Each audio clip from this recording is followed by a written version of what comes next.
you got to think in terms of always flipping it to the other person. What do they see when they see you?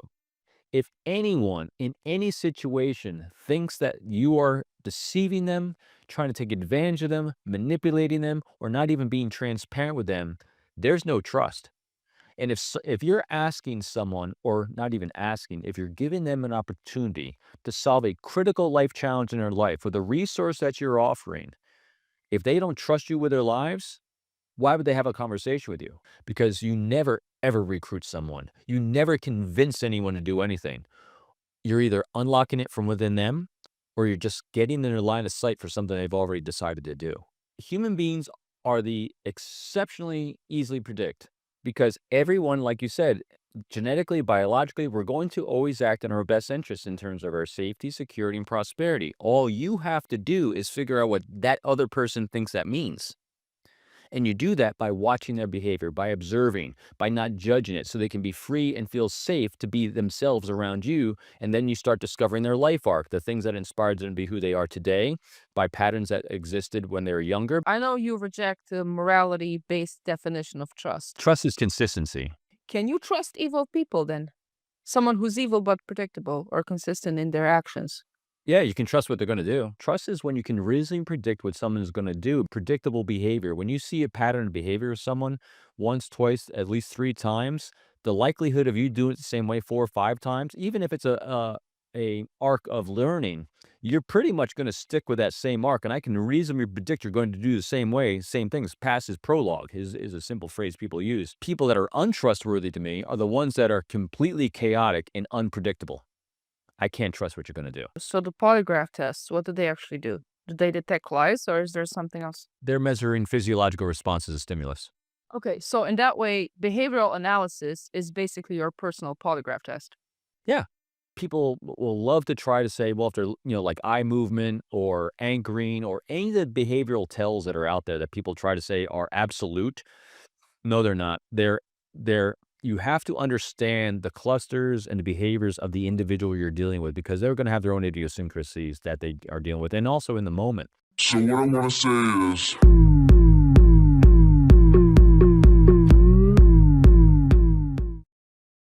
Maybe we can start with a little bit about you. So you are a former FBI spy recruiter and also a global behavioral expert, and also, as you just said before we started recording, a true crime news contributor who has a podcast. I saw you were on Fox News and News Nation and so on. As a retired FBI special agent and former chief of the Counterintelligence Behavioral Analysis Program, you basically spend, I guess you could say, decades reading people under pressure and predicting motives and detecting deception and building trust in high-stake environments. And for all that to happen, there needs to be a certain level of trust. And maybe we should start with that because I really want to know, okay, let me just ask, how do you define morality? How do you define what morality is? Not to get too philosophical, but maybe just to lay the groundwork for what we're going to talk about. There's a question I've never been asked before. How do you define morality? I don't know the Webster's dictionary definition of it. Um, it's funny. Anytime I hear words, because I'm in the trust business, because I'm in the business of building relationships, part of doing that means I have to meet people where they're at. And morality is contextual. I know a lot of people aren't going to like to hear that word, but I'm going to, and contextual from the sense of there's a lot of things that can go into someone's morality. I will say the only thing that is truly immoral is denying someone their path in life, either by harm, mentally, physically, psychologically. So as long as you are not inhibiting someone's path through violence, through either psychological violence, physical violence, creating an unsafe environment in any way, morality is up to the individual from their context, their background, their ethnicity, their generation, their social and economic status, as long as you are not denying someone else their exercise of their path. And I mean by path is the things are they're on this earth to experience from their perspective, the lessons they want to learn, the experiences they want to have, as long as it's not inflicting itself negatively on someone else.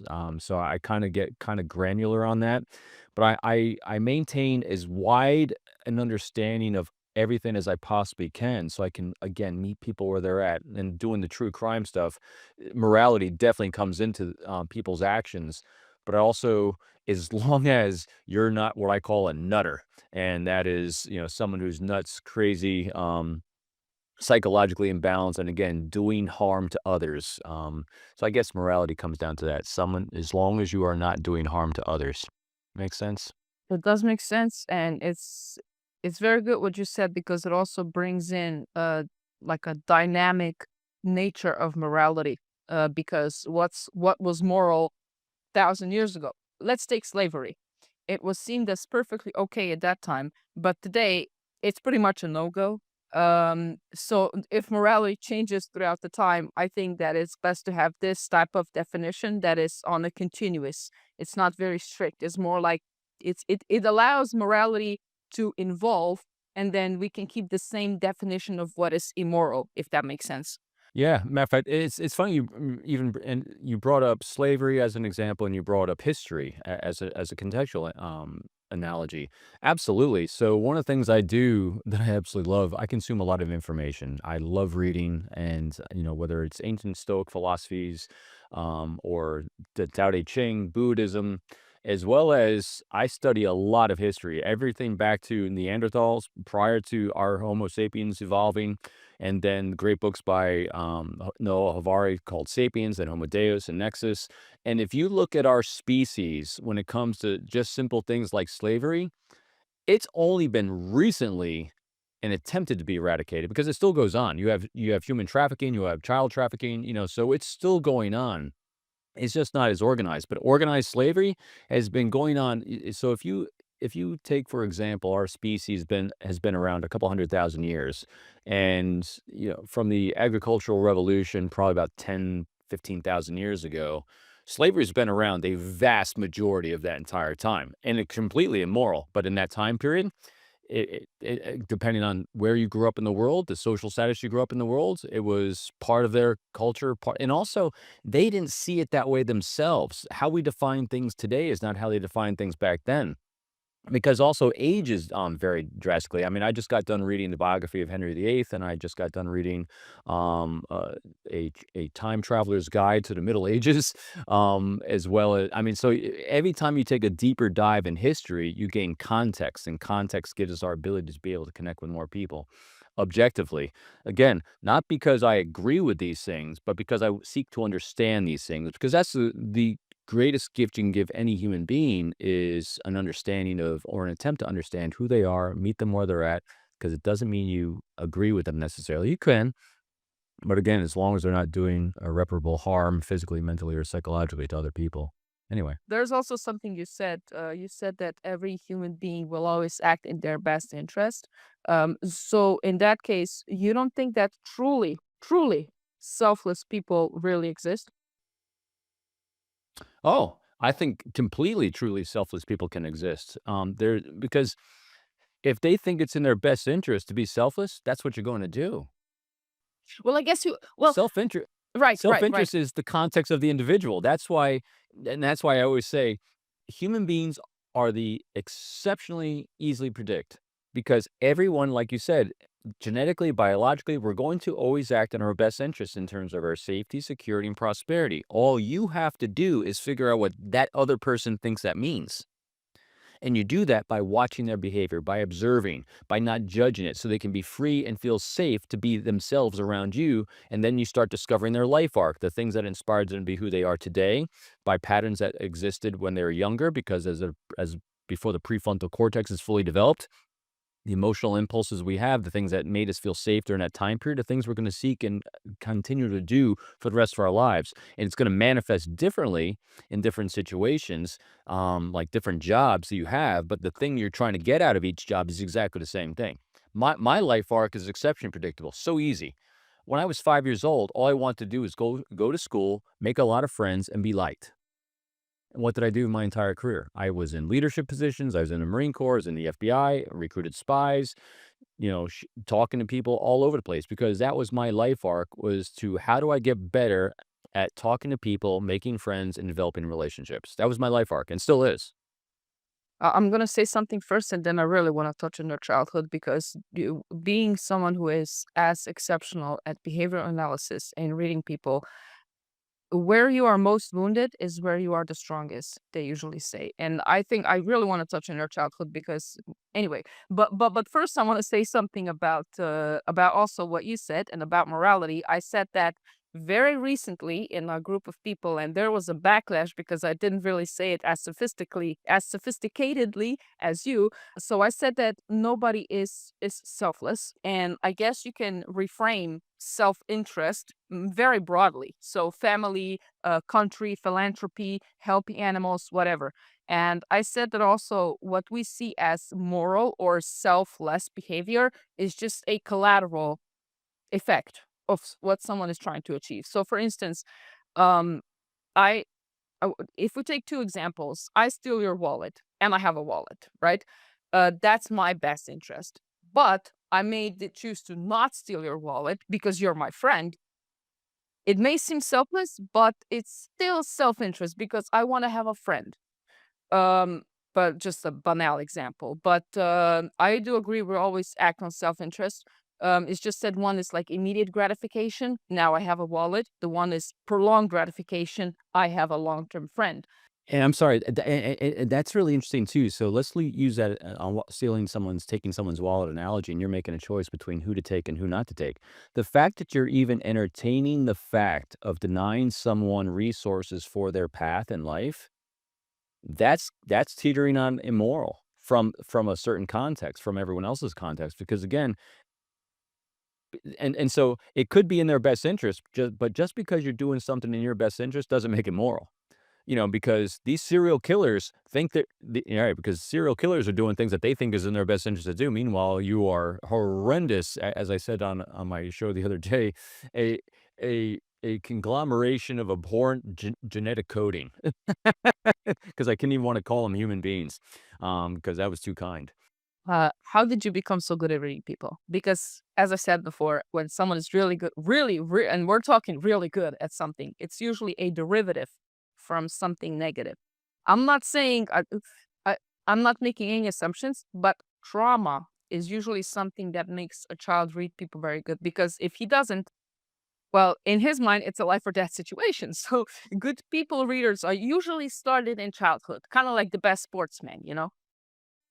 100%, because in childhood, during those formative years, as the prefrontal cortex is forming, we're going to either feel safe because the environment around us makes us feel safe through parents, nurturing environment, or we're going to do all we can to feel safe. And if we're in a threatening environment, we're going to start reading that environment very, very, very well. And so my childhood, I, I, my parents, very good people, but very little money. And there is alcohol abuse, like in most families at an early age, but not from the sense of violence. Just you had to read people and know when to talk, when not to talk, and when to engage, when not to engage. And so you got very good at that. As I've analyzed myself in my own life, what I got very, very good at a young age, it gave me these reps, as I call them, repetitions, which give us that lifelong arc, was coming up with very, very little money, like under the level of everyone around me for a long time. Matter of fact, we heated our house. My parents have still to this day never owned a home. And so they've always rented and was in a very, very cold area that we lived in upstate New York in the United States. And one year our furnace broke. And this was when I was in seventh grade. I was like 12, 13 years old. And if my parents told the landlord that the furnace broke, she said, "Well, if I fix the furnace, I gotta raise the rent." My parents couldn't afford the rent raise, and so they spent the last $400 they had, bought a wood-burning stove, cut a hole in the ceiling, didn't tell the landlord, and we started heating our house all by wood to stay alive. And so and then in our first winter, we ran out of wood in January. I'm an only child, and so I have reps of problem solving. I have been problem solving my entire life, and so that's what most of us do. We learn how to problem solve. Some learn to solve problems fast or not so fast, depending on the situation they grow up in. And in order to solve problems, what do you need to solve problems? People, relationships. And so when you cascade the fact that I'm an extrovert, I derive energy from interaction from outside worlds. Being an only child, all I ever want to do is go to school and have friends, have friends, have friends, have friends, higher tempo, and being a problem solver of my problems throughout my life. And that then gets shifted later on because in order to lead, in order to inspire people to want to trust you, you have to start solving their problems instead of your own. That's my arc. I was a huge problem solver of my problems. I was reading people exceptionally well because I needed people in relationships to get where I wanted to go to get the problems I needed solved. I want to be liked. And then you throw on top of that bullying at the bus stops and bullying in school. I mean, being where I grew up in New York, being a blonde haired, blue eyed kid with the name Robin, it doesn't get you a whole lot of friends that say, "Hey, man, you're a real manly man. Let's just start throwing some fists." So I did brave things when I was younger. Like I would face down bullies at bus stops. I actually intentionally went to bus stops to face them down. It was a lot of fights. Um, and then joining the football team at a young age when it was already cliques formed. It was like I just walked on in a high school football team, and it went well. And it showed me being brave can really go a long way. And again, the bravery was solving problems because I need to get to Naval Academy, because I need to have college paid for, because I wanted to serve. And so all these things, as you said, they cascade on top of each other, giving you those reps in life. Did you have many transactional friendships? Oh, what another great question. I love your questions. Transactional relationships. And the reason why I ask is because a few times you said that you needed to connect with people in order to solve a problem, in order to achieve something, and Yeah, no, yeah. I know exactly what you mean. There are probably a lot of transactional relationships, not because I thought of them as transactional, but just because I enjoyed people.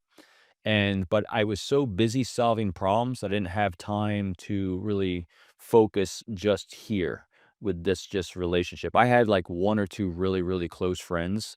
That's kind of the story of men in general, especially as we get older. We don't have a lot of deep seated relationships. We have a few that we hold. Um, but I had a lot of I was popular. But popularity is about self, it's not about others. The popularity is transactional. Yeah, so I'd say, yeah, it's embarrassingly so, but yeah, probably more transactional than deeper. Although it wasn't because I was not trying to have deeper, it's just there wasn't time. I was between besides going to school and being on all these sports teams because I needed to do that to go to the Naval Academy here in the United States. I was working 35, 40 hours a week as well after school because I had to make money in order because I bought all my own clothes. I basically fed myself a lot. I mean, I provided for myself a lot because my parents were busy trying to keep the rented house going. So I worked a lot. And when you work a lot, you're on sports team a lot, you know a lot of people, and I was the school president and vice president, all those things, but yeah, they're pretty transactional, I'm guessing. Although willing with anyone to go deeper.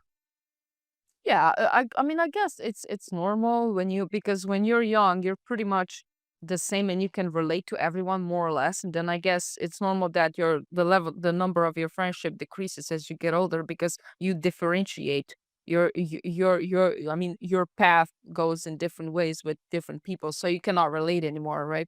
Here's a good way to I think to differentiate it a little bit. Anytime I hear the word transactional, I get a negative I have a negative confirmation bias on it because I typically have thought of transactional relationships as very self-serving.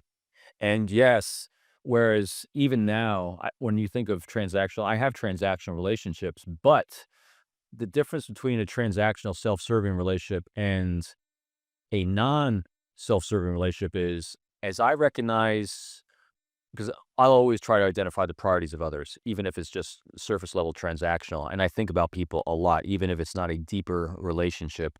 And if I see an opportunity to be a resource or someone, I will always step in proactively and be that resource. And I've always been doing that. So even people that I might have had a surface relationship with, even back then, if someone ever needed something, asked a favor of me, or I saw an opportunity to pitch in help, I always did that. So it's interesting.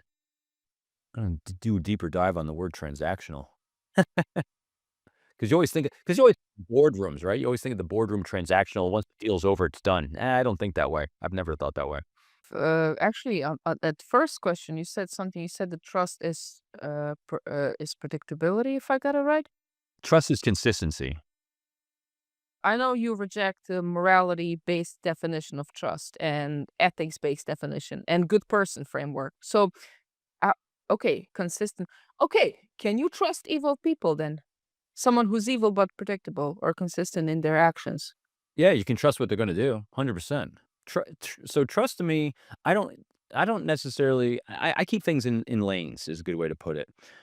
And so trust, as I define it in my books, trust is when you can reasonably predict what someone's going to do. Because when you say, I trust you're going to do this, doesn't mean I trust you that I love you morally and ethically, and I give you a paintbrush. I can trust you to do anything. Matter of fact, one of the analogies I use frequently is I have very close friends. I have a few very, very close friends that I would trust with my life. I mean, I know they would do anything they possibly could to help me if I was ever injured. I needed something. I fell down, down on my luck, whatever it is. But that doesn't mean that I'm a pilot, they're not a pilot. Doesn't mean I could throw them the keys to the plane and say, "Hey, I trust you not to kill me if I need you to fly me someplace." So trust doesn't equate the same way to me. It's just predictable behavior. When you see a pattern of behavior of someone once, twice, at least 3 times, the likelihood of you doing it the same way 4 or 5 times, even if it's a arc of learning, you're pretty much going to stick with that same arc. And I can reasonably predict you're going to do the same way, same things. Past is prologue is a simple phrase people use. That is how I define trust. Trust is being able to read and understand the patterns of people's behavior so I can reasonably expect what they're going to do, the relationships you're going to have, healthy or unhealthy, how you can interact, so I know how to engage you. Um, People that are untrustworthy to me are the ones that are completely chaotic and unpredictable. I can't trust what you're going to do. Doesn't mean I don't like you. It means I can't predict what you're gonna do. It means I can sit down and have an amazing conversation with you because you are an amazingly funny, unpredictable, lively person to talk to. But would I ever do business with you? Would I ever give you the keys to my car? Would I ever? No, because you're gonna do something stupid with it. Doesn't mean I don't trust you, because now I do. I can trust you. I can trust you're gonna be completely chaotic in everything you do in life. See what I mean? So it's always just reading and understanding who I'm working with and in what lanes can I engage in what ways? Because I am extremely optimistic with every human being. I start out with a very empty slate. And I was just doing this. I'm coming out with a master class later this year, and I was really thinking hard about people and how I initially approach people, because, people say, "Well, do you approach people with a lot of skepticism or you don't give the benefit of the doubt?" I said, "No, I approach every individual with an extremely open mind without any confirmation bias to my best of my ability. Like, I don't care how you look. I don't care how you talk. I don't care about anything. I want to start seeing you. I want to start absorbing what you're giving me to work with so I can understand, because once I understand, I can start seeing patterns. Human beings are very, very good at recognizing patterns. And as soon as I start recognizing patterns or behavior, I can then start predicting slash trusting you in different lanes to behave certain ways. And then I can see if those lanes that I can predict behavior in are overlapping with any of the needs, wants, dreams, and aspirations I have at the same time that I'm seeing what resources I have for your lanes. Very complex answers. Good questions. Well, one could say that intuition is just a very, very, very good pattern recognition. So if someone wants the best for you but is emotionally unstable, that doesn't mean, well, he is still untrustworthy. Now, tell me about, okay, let's start with the obvious lame question. How did you get to work in the FBI? What made you decide to go this path? Is something interfering with your happiness or preventing you from achieving your goals? Starting therapy can be hard. The right therapist for you may not be in your area. BetterHelp is now sponsoring this podcast. BetterHelp connects you with a licensed therapist who is trained to listen and give you helpful, unbiased advice. With BetterHelp, you can have your therapy session as a phone call, as a video chat, or even via messaging if you prefer that. If you think you might benefit from therapy, consider BetterHelp. Click the link in the description or visit betterhelp.com/Captainese. Clicking that link helps you support this channel, and it also gives you a 10% off your first month of BetterHelp so you can connect with a therapist and see if it helps you. Again, go to betterhelp.com/Captainese. Clicking that link gives you 10% off your first month of therapy. Um, it was just something that presented itself. Um, so I was getting ready to get out of the Marine Corps. I had been in the Marine Corps for 5 years as a captain in the Marine Corps. I was at Parris Island, South Carolina, was my last duty station. That's where one of the Marine Corps boot camps are, that you see in all the movies and everything, and that was an amazing learning experience for me. Phenomenal. Loved every minute of it. Probably the hardest, most stressful work I've done in my entire life. And, in my job inside the Marine Corps, they're about to send me overseas, and I had an opportunity to get out. And at the same time, the FBI came to where I worked, and they were recruiting. And one of the recruiters for the FBI said, "I think former Marine Corps officers make great FBI agents." I never considered it. I never thought about it, but I was like, all right, I love to serve. I love my country. And I didn't know really have a great strong plan of what that I wanted to do next. And I only really had two questions. I said, what percentage of people make it to retirement? Because I was curious because I didn't know much about the job, if people liked the job or not, because if they liked it, they would stay to retirement. And at the time, the recruiter, Paul was his name, he said about 95 to 98% of the agents go to retirement from the day they come on board. I said, wow, they must really like the job. So that's a good sign. And the only other thing, I'm a hardcore Gen Xer, and Gen Xers, we are very, very materialistic in the sense of we're always, at least especially me, you heard from my background, I have a lot of financial insecurity. So I was always thinking of retirement, retirement, retirement. And so I was thinking, my question was, I said, does all my military time count towards retirement in the FBI? And he goes, yes. So I had 9 years towards my seniority inside the federal government system. So I said, all right, I'll apply. And I applied, I got in.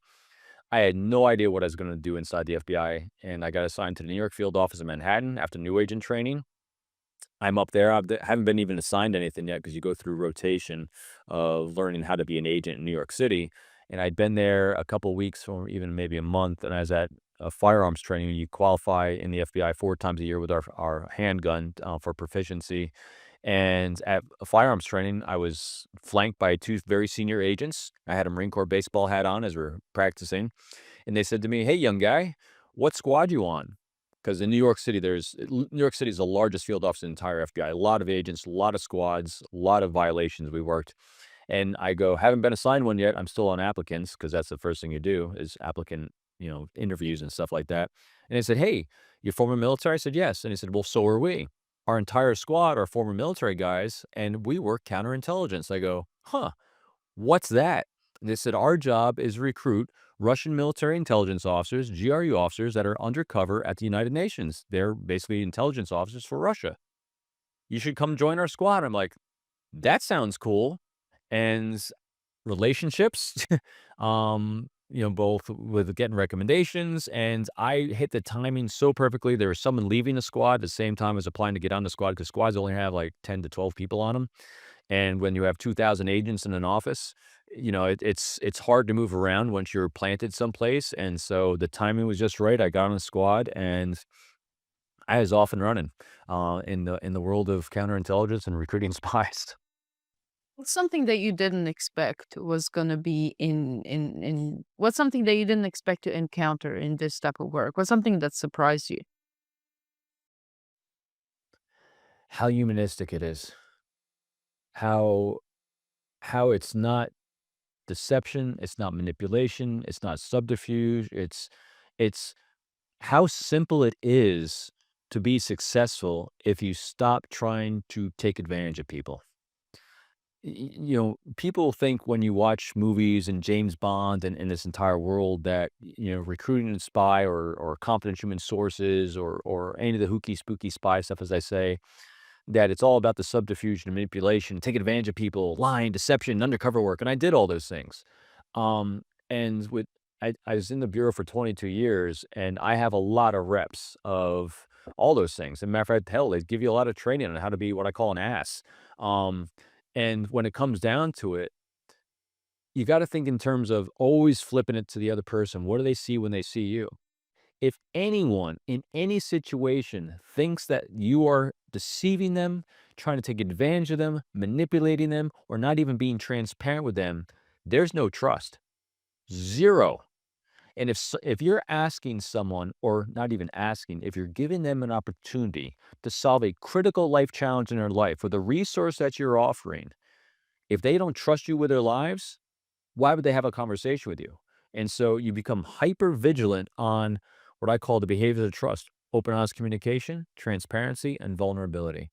Because if you can offer a resource to solve a critical life challenge in their life, a priority challenge, friction point in their lives that they don't have another way out of, and they can trust you with their lives, you might have a relationship because you never ever recruit someone. You never convince anyone to do anything.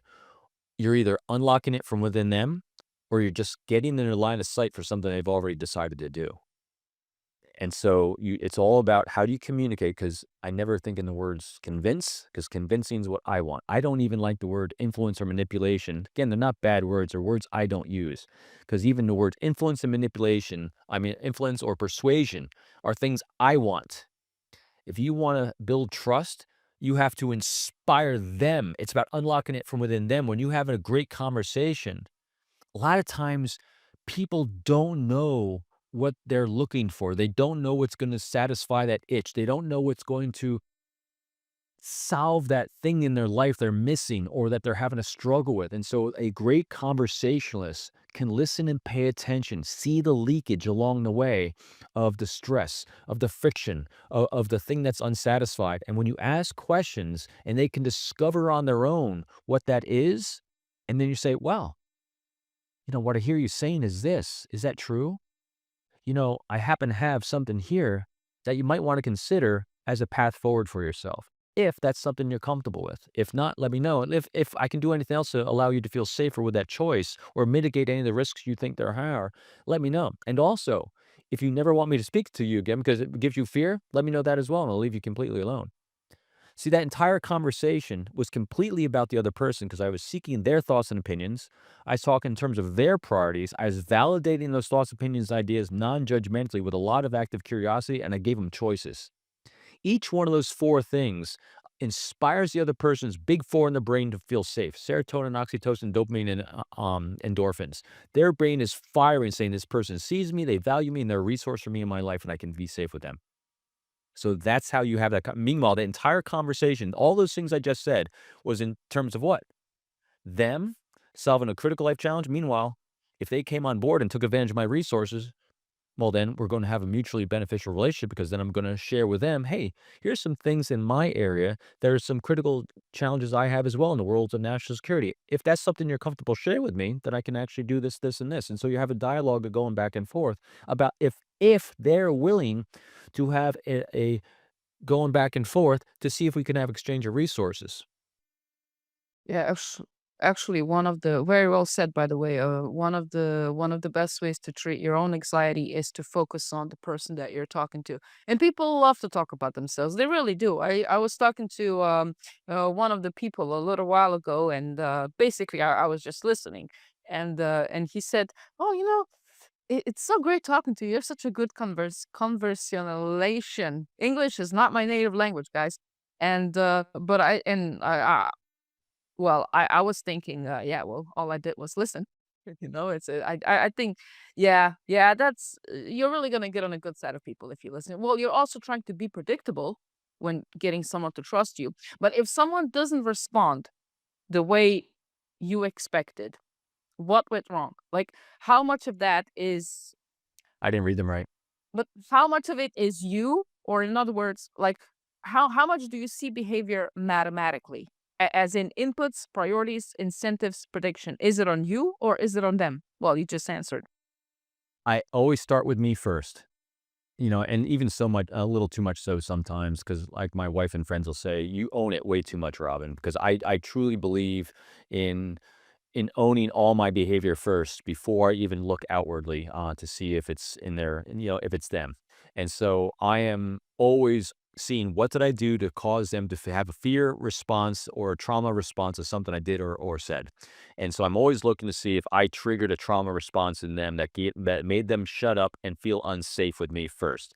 Now, if I mitigated to the best of my ability with a lot of transparency, analyze any blind spots I might have had in the conversation, then I'm gonna shift it, and then I'm gonna say, just like I said, what inspires them, again, inspires them is that key word, to feel unsafe in sharing a priority. I never think in words in terms of this someone's deceiving me or lying to me because that's a negative confirmation bias. And if I start thinking someone's lying to me, I'm going to start looking for lies. I'm going to start looking for no, no, no, no. I don't think that. People don't want to lie. They don't like lying. People don't feel safe in sharing their agendas with you for a certain reason. So I'm always thinking in terms of they don't feel safe in sharing an agenda. It's up to me to figure out what that trigger was so that I can inspire them to want to share the truth before they have an opportunity to lie or deceive or hide that agenda. So the polygraph test, what do they actually do? Do they detect lies or is there something else? Yeah, no, they're measuring physiological responses to stimulus. Okay, so in that way, the polygraph, behavioral analysis is basically your personal polygraph test.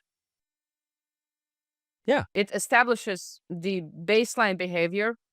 It introduces stimulus, and then you observe deviation. So, can then calmness be more suspicious sometimes than like a reaction that someone would seem as not if it's part of their baseline. But if it's a deviation from the baseline, yeah. So I don't that's why I don't categorize, and people will love to try to say, well, if they're, like eye movement or anchoring or any of the behavioral tells that are out there that people try to say are absolute. No, they're not. They're you have to understand the clusters and the behaviors of the individual you're dealing with because they're going to have their own idiosyncrasies that they are dealing with and also in the moment.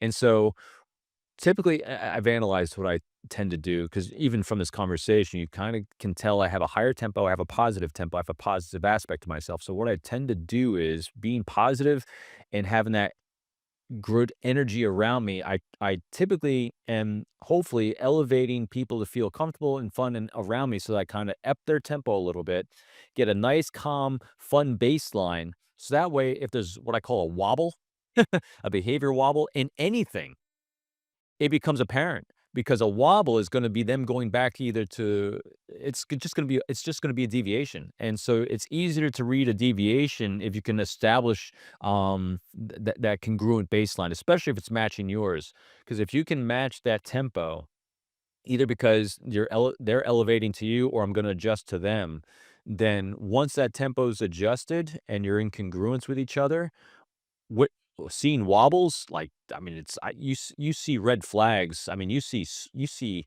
puffs of smoke miles out before they're ever an issue. I mean, I see wobbles really, really rapidly in people, and I head them off at the pass too. I don't go on this, "Oh, I hope it gets better," mentality, or it's just nothing. Oh, I dive in deep, to say, "Hey, oh," I have it's like great examples. I have, friends I got a friend now, I'm a pilot, just a general aviation pilot, and I had a friend of mine, very wealthy guy that owned a plane, and he was very generous. I was doing things called angel flights. I was volunteering my own time and my own money to take patients from one airport to another airport that couldn't afford to fly commercially.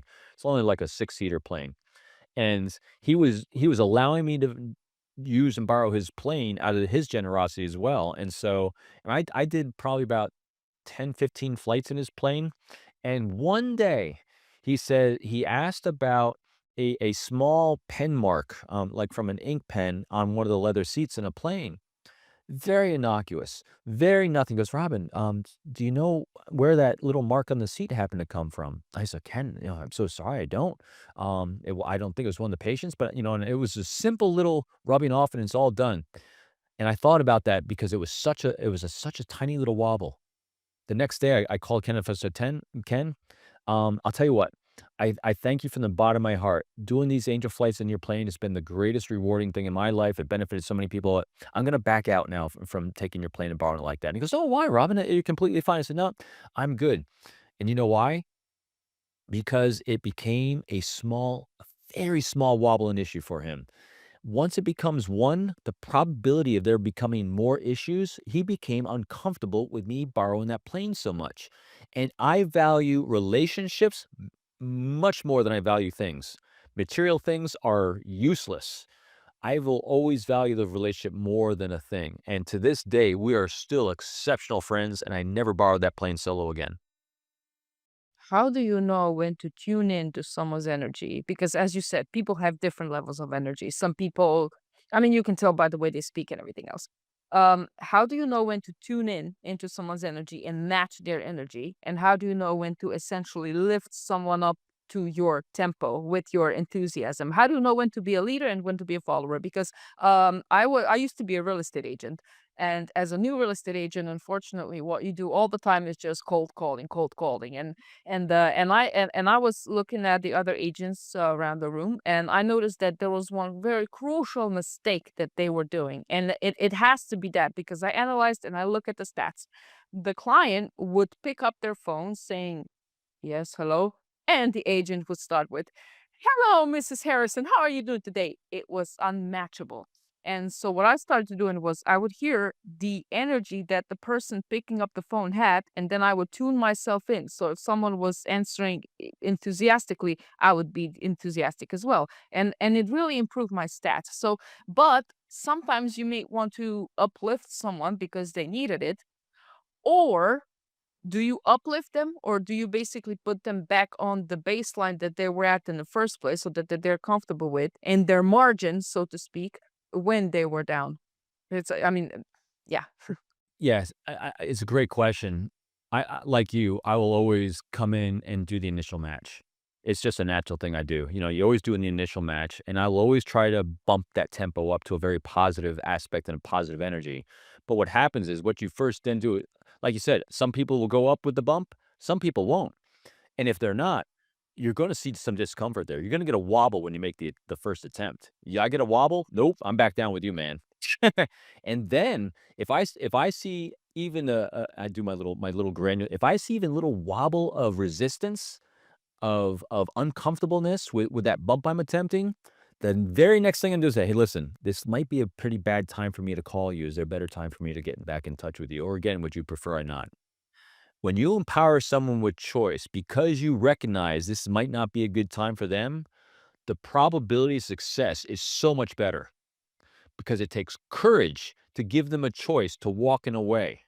And so even if they decide to walk away, what do you now have? Better brand, man. They're going to recommend you to everyone else. There's nothing wrong with offering someone the out. I have always when my final contact, the final things I say with every new client I had in the bureau or confidential human source, and even afterwards was, and if you want me to never contact you again because this is just something you're not interested in, let me know and I'll completely leave it alone. But if there's areas that you think I might be able to resource, or I might be able to find someone who could be a resource for you in these areas, let me know.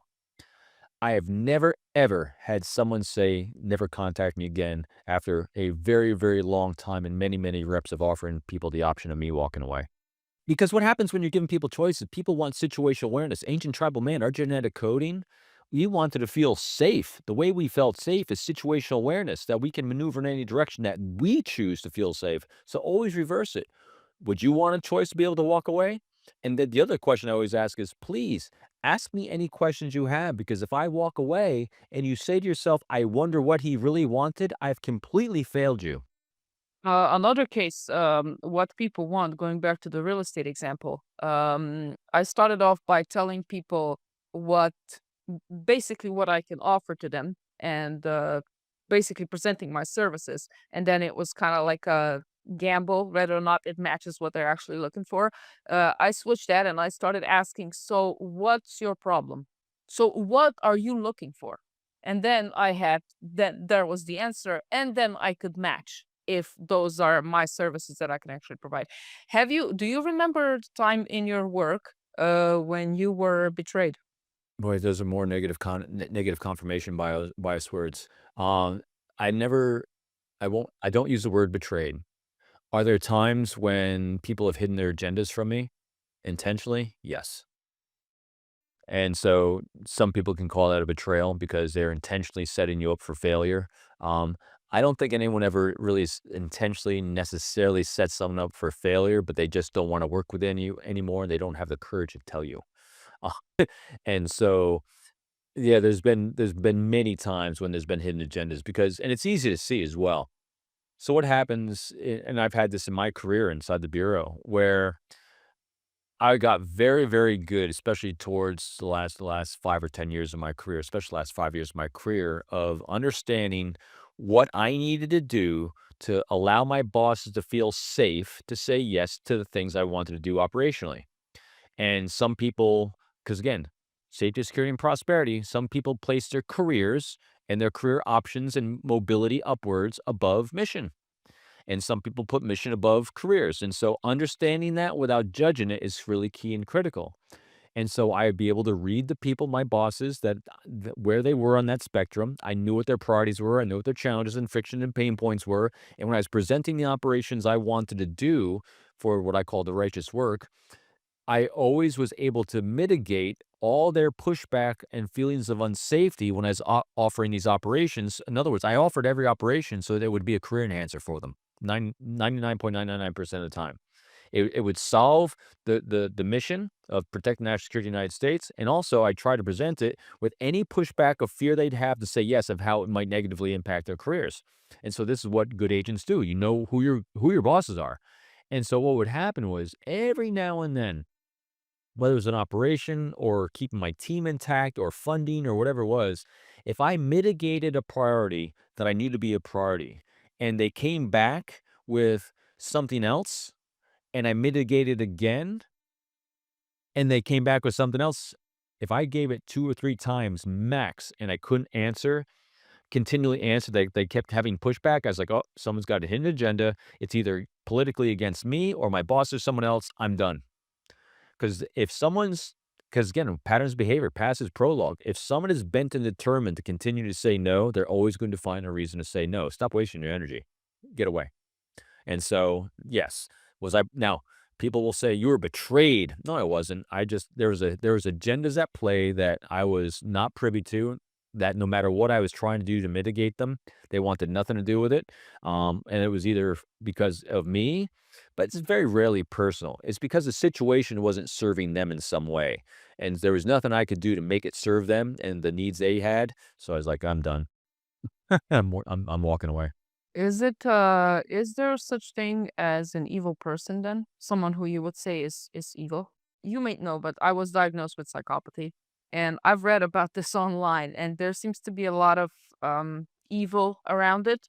And I started wondering like what is evil anyway? Because I know I am insufficient mildly speaking, in certain areas of my life. But I still believe that, generally speaking, I do bring positive net good to society because I decided to channel my strengths and then decide to exactly and then decide to just I will never have a relationship.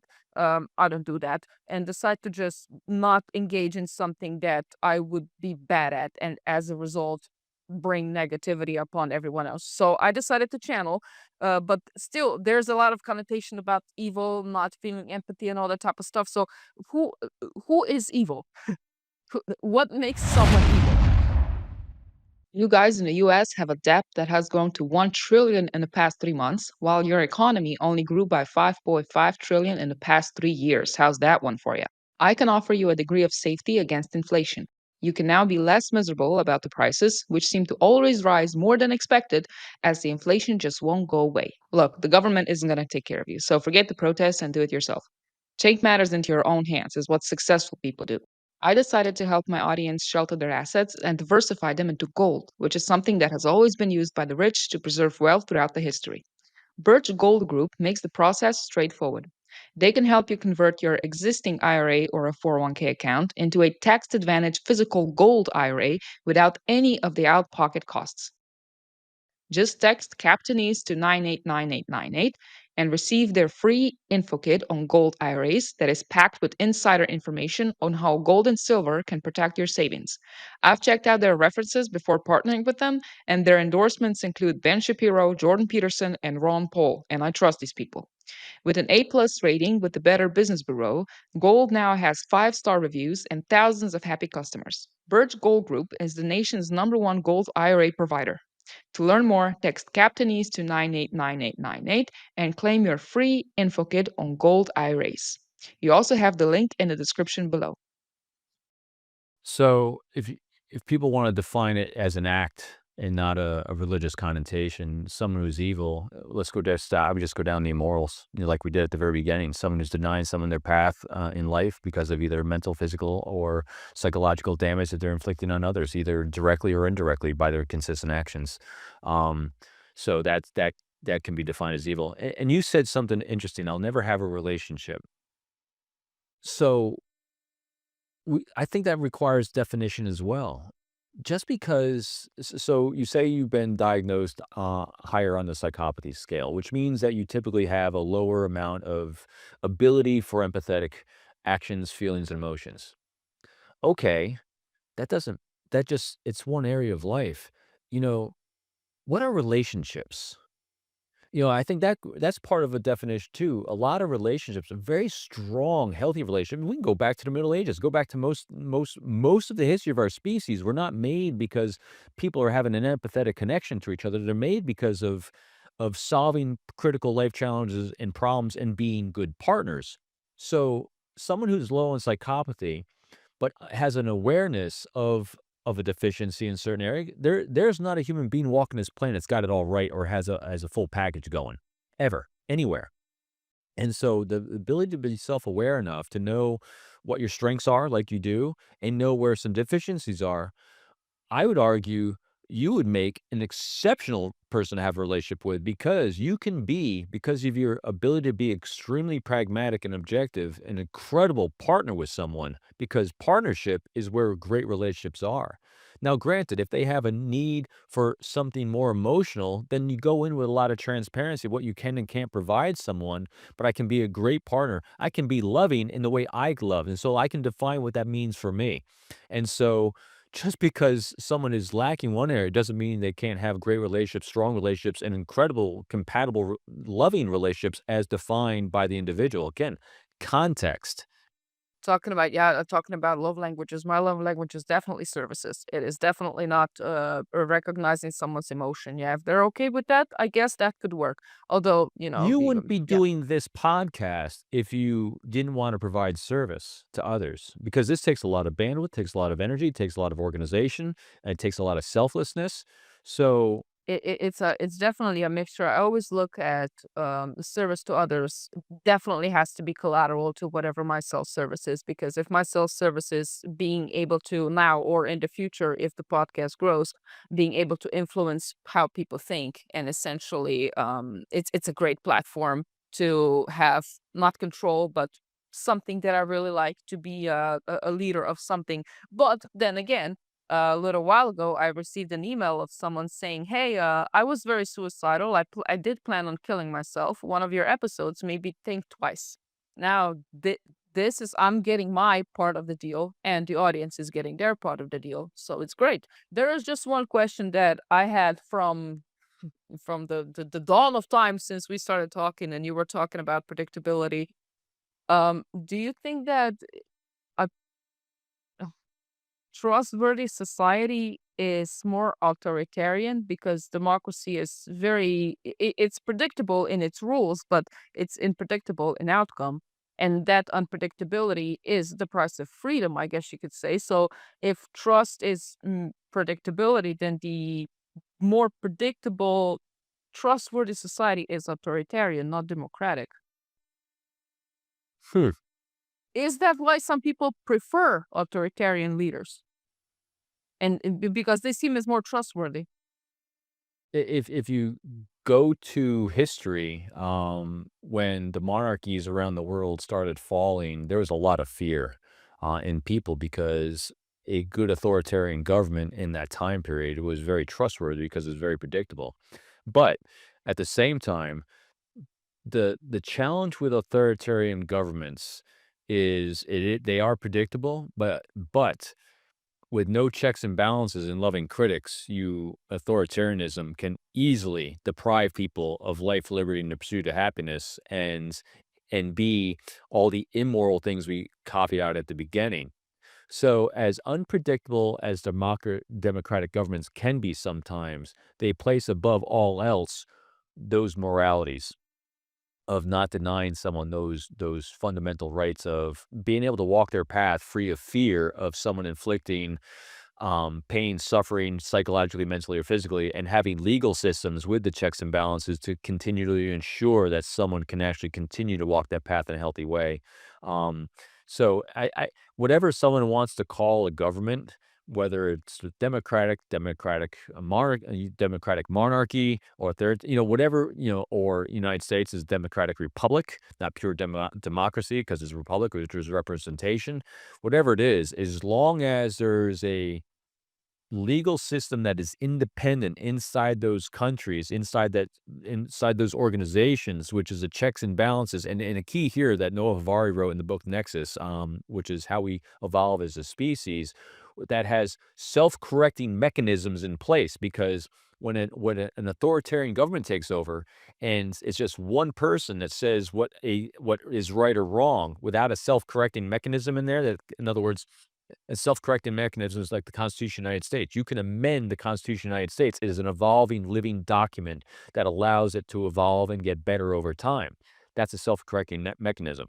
So all those things need to be in play, but the core root of all these things is to ensure that people can live a healthy, safe life for them, their families. In other words, safety, security, and prosperity for them and their families, free of fear of physical, emotional, or psychological reciprocity in any way.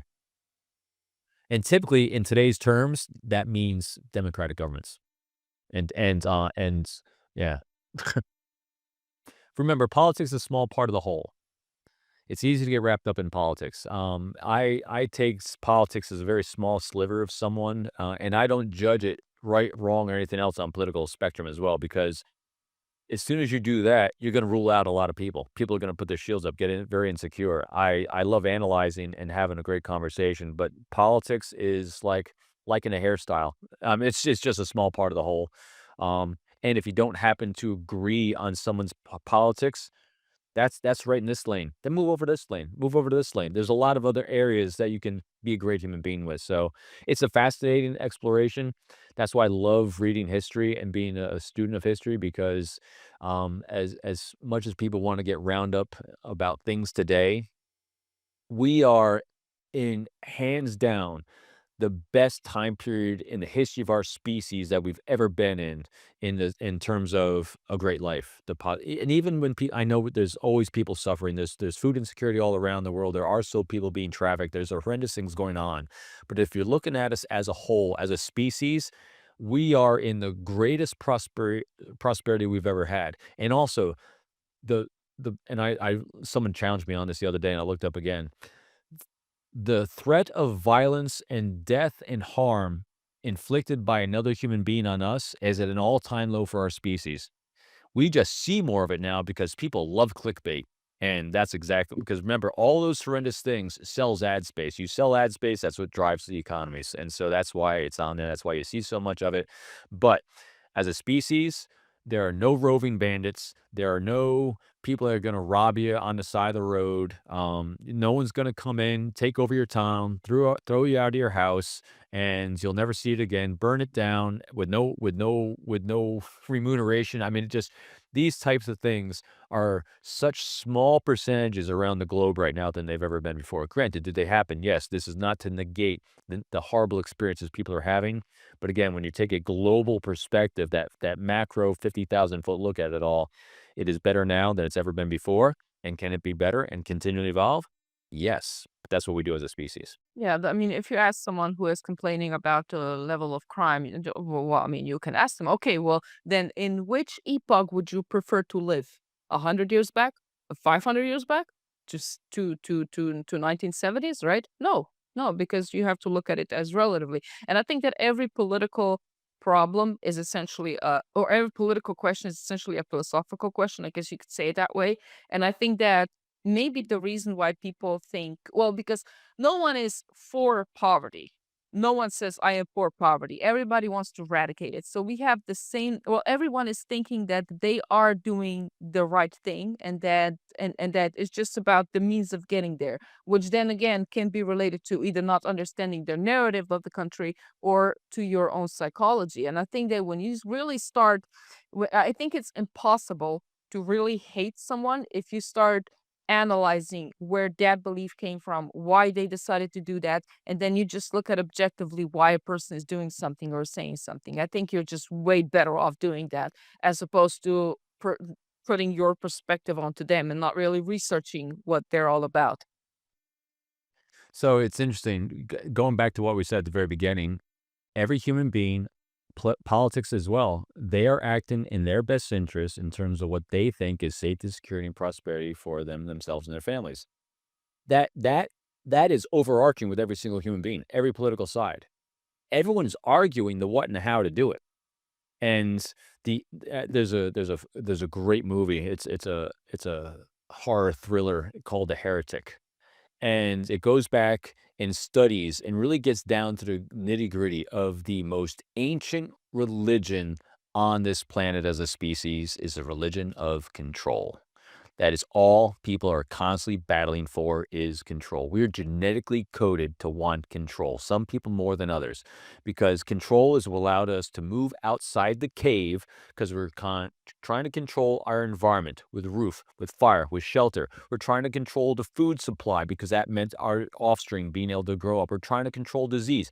We are a species that is constantly trying to control absolutely everything for the survival of our offspring, for safety, security, and prosperity.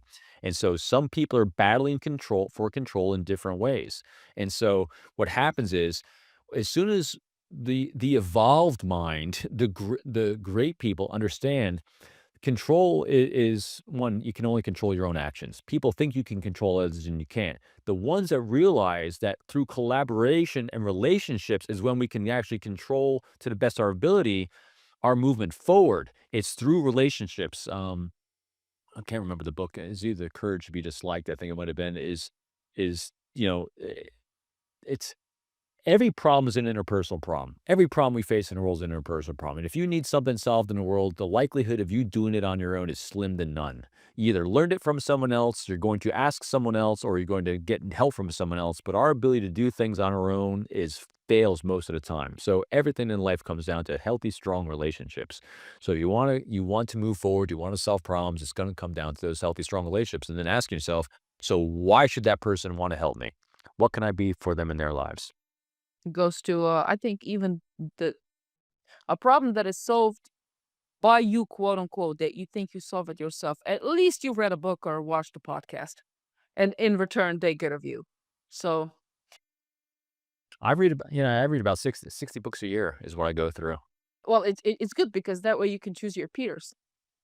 You can choose who you essentially talk to, right?